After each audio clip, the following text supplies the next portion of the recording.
Hello everyone, my name is Grantlee Kieza and I'm an author specialising in historical Australian stories.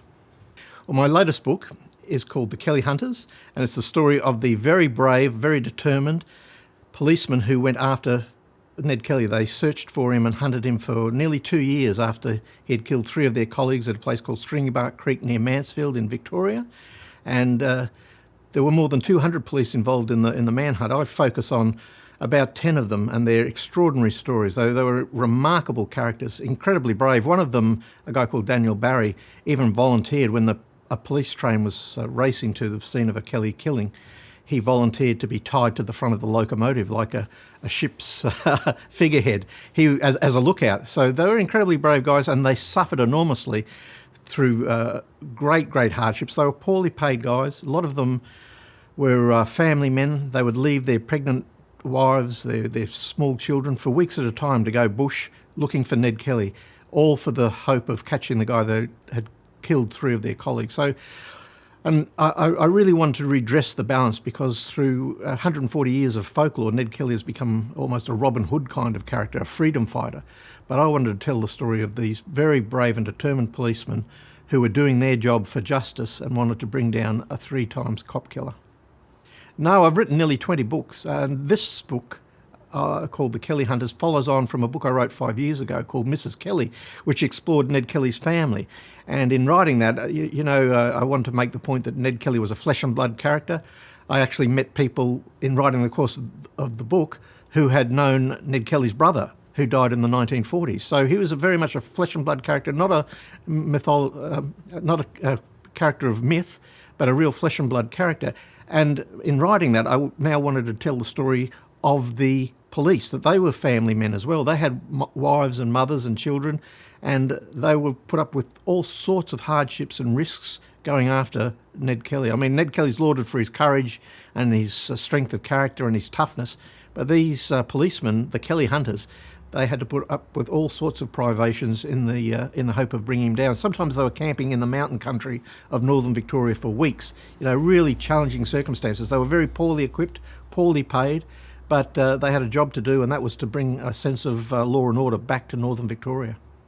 My publisher is HarperCollins. I'm very lucky. I've been with them for about 10 years, and they've published probably 8 or 10 historical books, starting with the story of the great aviator Bert Hinkler, who was the first person to fly solo from England to Australia. And I've since written some really very large, detailed biographies of people like John Monash, the poets Henry Lawson and Banjo Patterson, the governor of New South Wales, which in those days was all of Australia, a guy called Lachlan Macquarie, who was the first government official to use the name Australia in official correspondence. Australia really gets its name from his pushing for it. So I've written some really big biographies, another one on Joseph Banks, the great botanist who was so influential in the settling of Australia by Europeans and the development of the early colony in Australia.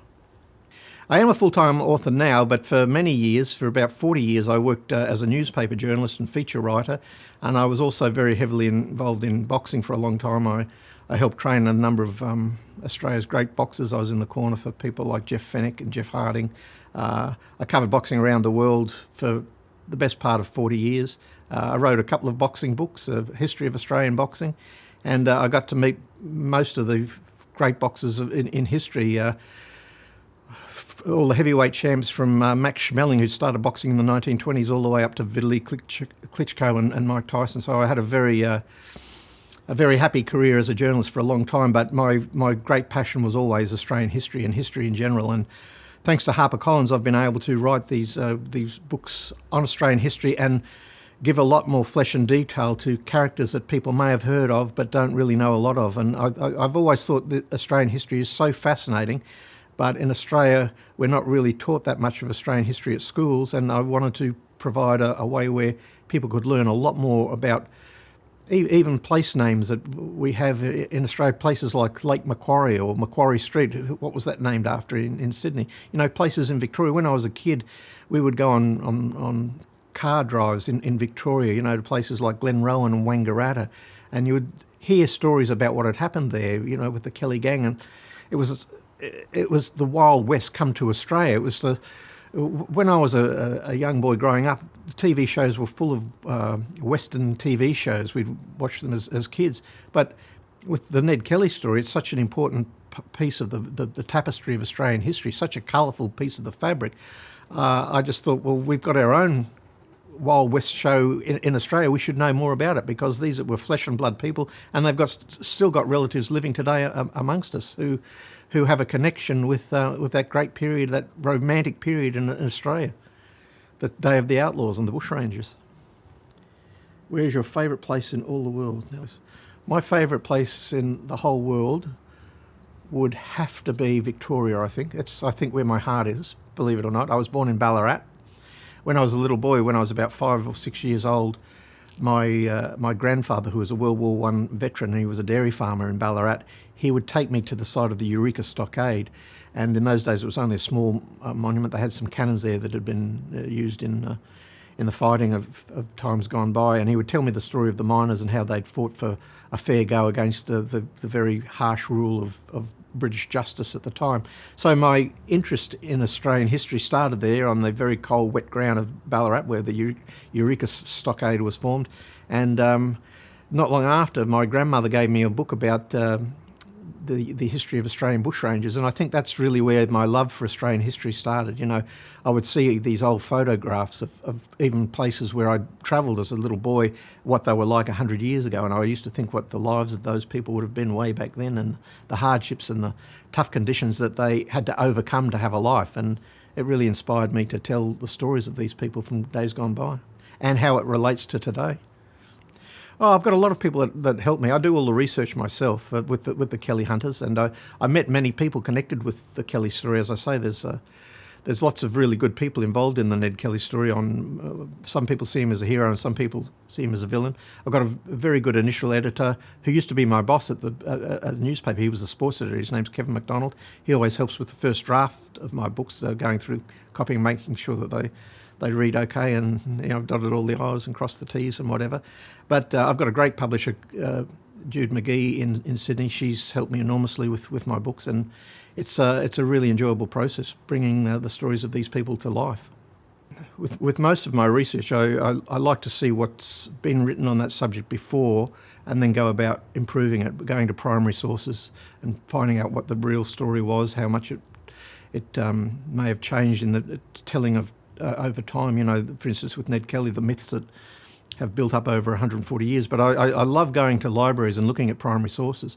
When I wrote a book about Bert Hinkler, the great aviator, in the Queensland Library, the Queensland State Library, they gave me access to all the personal papers of his that they had, including, it was quite remarkable, I was able to sit there and go through a scrapbook that he had compiled as a young boy in a country town called Bundaberg in Queensland, and he would cut out stories about the Wright brothers, who were developing flight at the time. He was only a young boy, and he would cut these stories out of newspapers and stick them into his scrapbook with a glue made out of flour and water. And there I was able to thumb through the exact same pages that he'd put together. With Monash, I went to the National University, the National Library in Canberra, and they have 185 boxes of his personal effects.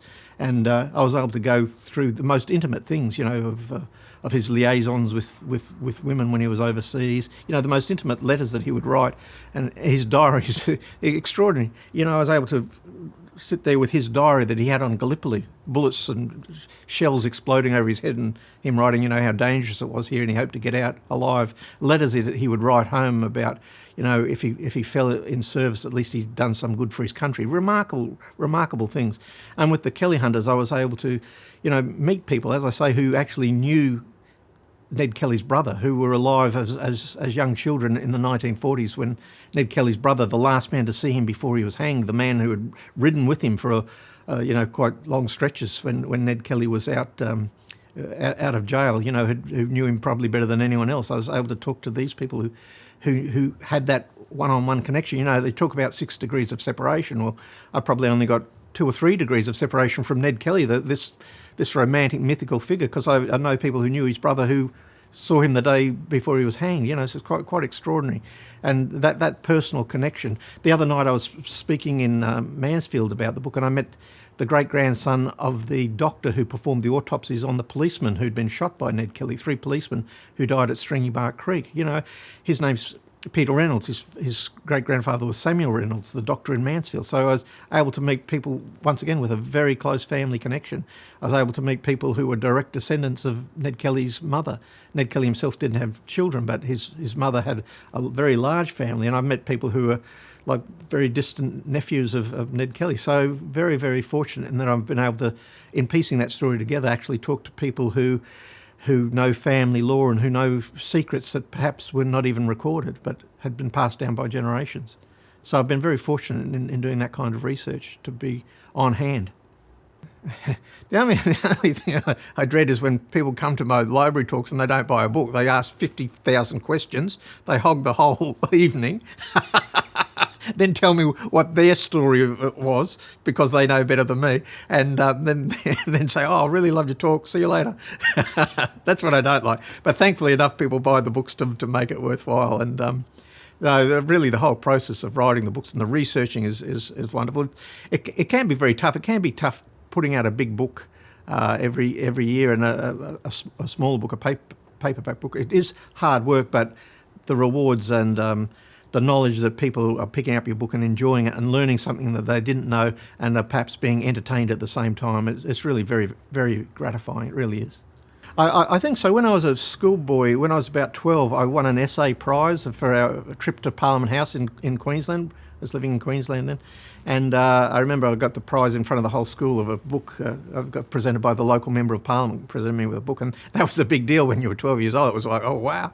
And so I thought, well, I might be okay at this, and this might lead to a career. And then when I was about 18, I started as a newspaper journalist, a great journalist called Harry Gordon, who's something of a legend in Australian newspapers. He covered about 15 Olympic Games. He was a great newspaper editor as well, and I was nominated for the Harry Gordon Prize for sports writing. He was a great sports writer. He actually hired me for my first job when I was 18 years of age in Queensland, and I worked for newspapers for about 40 years. And I was very fortunate. I had a great dream run. I covered things around the world and met many famous people, and that really helped with my writing. And I wrote for a magazine that helped hone my writing and made me check facts, every single fact as closely as possible. So hopefully my books are 100% factually correct, and there's very I try and convey a sense that while they're very detailed and there's a lot of facts in them, I also hope that people are entertained and that the story skips along and they can learn something and be entertained at the same time. Best 2 pieces of advice for getting published. Rework your draft. Keep reworking it until you think it's gold. Don't submit something that's half measures. And if you're writing non-fiction, pick a subject that people are going to be interested in, and that try and pick points in there that you can extrapolate for entertainment, because there's lots of good books out there, but they may not always be that easy to read. And if someone's not driven to read it to the end, you're going to be in trouble. You're going to be in trouble getting published, because the getting it published is the first, and that's the main hurdle. If you can't get a publisher to run your work, your story's not going to be told. So they're the 2 things that I would do. Make sure your writing is gold and it's really, really readable, and make sure the subject's interesting and entertaining.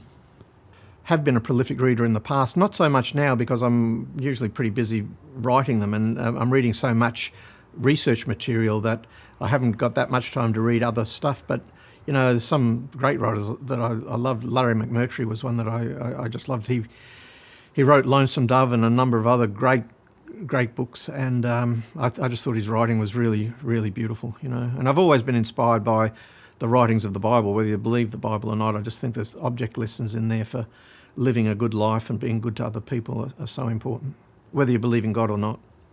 Well, at the moment, I'm reading a number of autobiographies written by Hudson Fysh, because my next book is on the life of Hudson Fysh, and I've been very lucky to talk to some of his relatives, and I just think the story of Hudson Fysh is the man who started Qantas as a little bush airline in 1920 and made the first scheduled passenger flight in 1922. It'll be 100 years this year since that happened. I just think it's one of the great stories in Australia that really hasn't been told on an epic scale. This man comes back from World War I, doesn't know what he'll do for a job. He's learned to fly over Palestine, and he's learned to fly in Egypt, and he thinks, well, there might be a bit of a living flying graziers around out in Western Queensland from station to station because the distances are so great.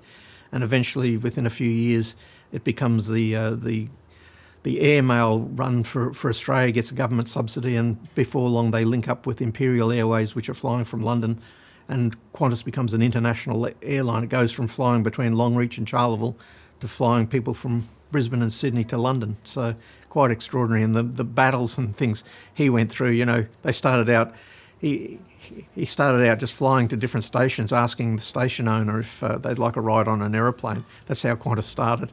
And then it's grown into one of the world's great airlines with an incredible safety record and detail of service. It's just quite a remarkable story. And I just think he's such an incredible character, this quiet, shy man who really didn't start out as any kind of business dynamo, but through diligence and almost like the Monash mantra, stayed at his task, kept working at his task, didn't let any distractions blow him off course, and built Qantas into a huge airline. He started out in the age of horse and cart and was still at the helm of Qantas when they were ordering the jumbo jets. So quite amazing. Yeah, what a life. It's out at Christmas time. Yeah. Hudson Fish and the Birth of Qantas. Oh, thank you very much for having me. Like I say, it's a pleasure to write the books, and I thank every bookseller for helping me, you know, to get them into people's hands. It's a great pleasure. Thank you.